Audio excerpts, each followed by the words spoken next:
Fique ela ainda conosco um pouco. Não são muitos dias. 10 dias.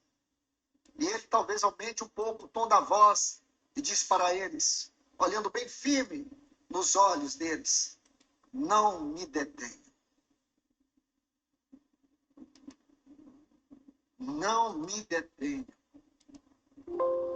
Pois o Senhor me tem levado a bom termo na jornada. Permitir que eu volte ao meu Senhor.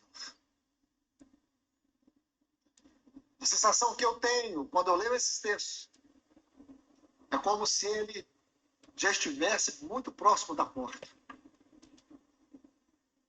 E a família parece não ter uma outra alternativa. E não tinha mesmo. Possivelmente, baseado no sentimento deles de amor por Rebeca. Porque o amor deles por Rebeca, e penso aqui, segundo a ótica deles, era um amor concreto, e de fato era. Era um amor real. Era um amor concreto. Era um amor que Rebeca conhecia, não por definição, mas por experiência.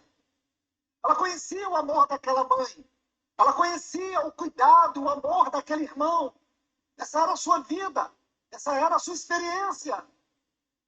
Mas ali do outro lado havia aquele nobre cavalheiro, com uma urgência dentro de si, resoluto, determinado a retornar para a casa do seu Senhor.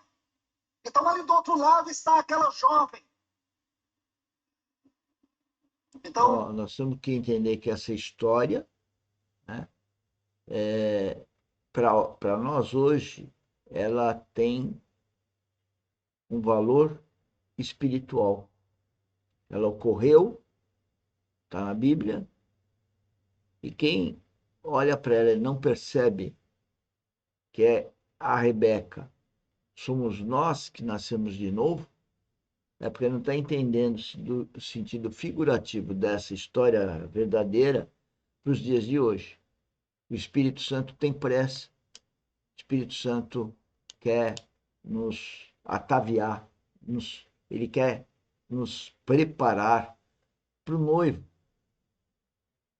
Nós que nascemos de novo fazemos parte do corpo de Cristo, da noiva de Cristo, da igreja de Cristo.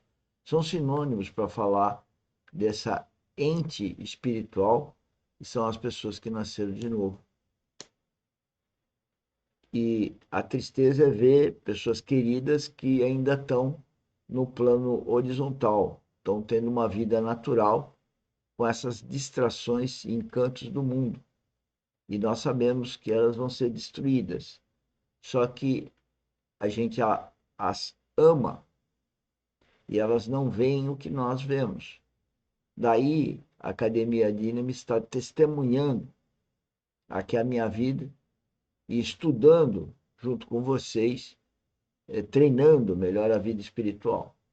Então, todas as nossas atividades que estão na descrição dos vídeos mostram todo esse trabalho que não é só aqui virtual, pela academia, no canal YouTube Engenheiro Mauro Lozano, como está aí no vídeo, mas também na empresa Dynamis, que foi tudo dádiva de Deus, e eu tenho que governar, eu tenho que administrar, sendo orientado pelo Espírito Santo e tendo a cabeça de Jesus Cristo em tudo que eu faço. Isso não quer dizer que eu seja perfeito, muito pelo contrário, quer dizer que o Espírito Santo me puxa a orelha, como eu falo, ou me observa os meus erros cotidianamente, assim como ele também me consola pela tristeza que eu vejo as coisas que eu vejo e que pessoas amadas não veem. Mas vamos continuar aqui.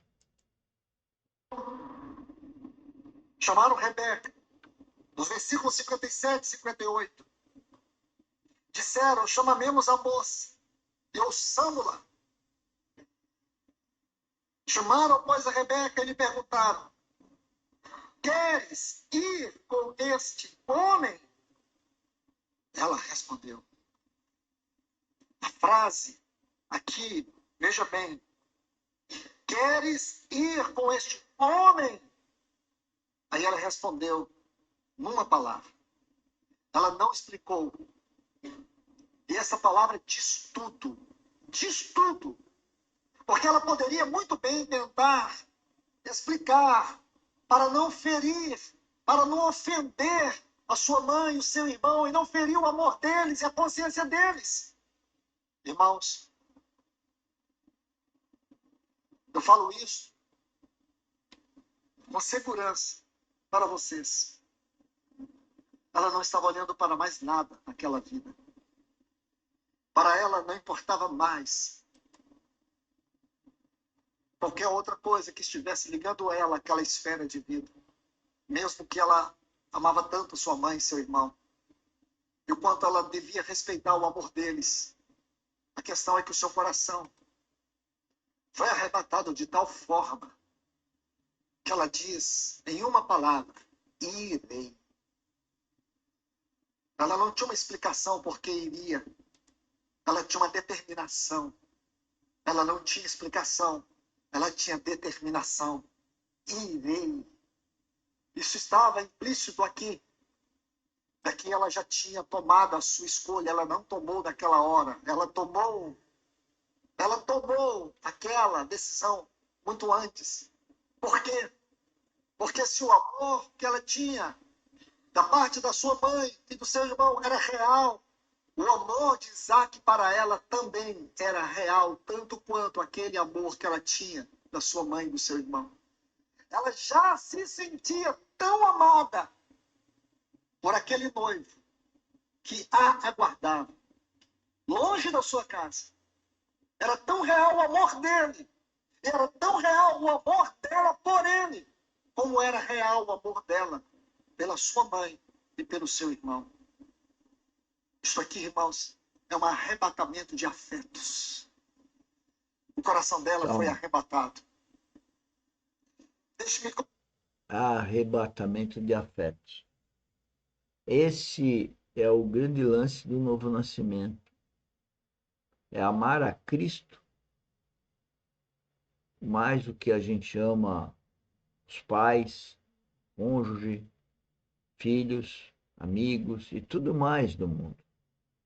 Quando eu falo amar mais, é o amor melhor, é de Cristo. Só amando Cristo, que é o amor ágape, que eu posso amar meus pais, meus filhos, meu cônjuge.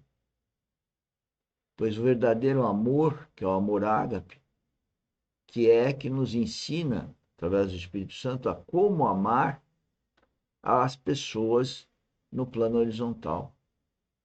Então, eu costumo dizer, às vezes, para a pessoa, eu amo mais você do que sua mãe, seu pai, seu marido, enfim. Por quê? Porque ao ter a certeza que eu tenho amor ágape, eu posso dizer isso. Se eu não identifico na pessoa o novo nascimento, se eu não identifico, não me alinho, não me identifico com o comportamento daquela pessoa, se eu vejo que ali parece não haver Cristo, então tudo que a gente faz, à medida que a gente tem o novo nascimento, tudo é com o amor ágape, que é lógico, está em processo de purificação, de santificação, de metamorfose, e isso a Bíblia fala. Então, esse amor, eu diria que é um amor ágape, mas a gente vai morrendo para as coisas do mundo e vai tendo mais tolerância, mais paciência e muita tristeza de ver as pessoas que não seguem Cristo. E nós seguimos Cristo e temos toda a rejeição do mundo, dos filhos, do cônjuge e dos pais, enfim, dos amigos. Isso é uma coisa intrínseca ao novo nascimento, à vida espiritual. Né? E é isso que todos os eventos da academia e todos esses preletores que a gente tem no canal YouTube lá com algumas playlists, são 6 playlists, falam. Não tem denominação religiosa, não tem localização, que não tem endereço da igreja naquele local. A igreja é espiritual, né? Então vamos continuar escutando. Colocar um texto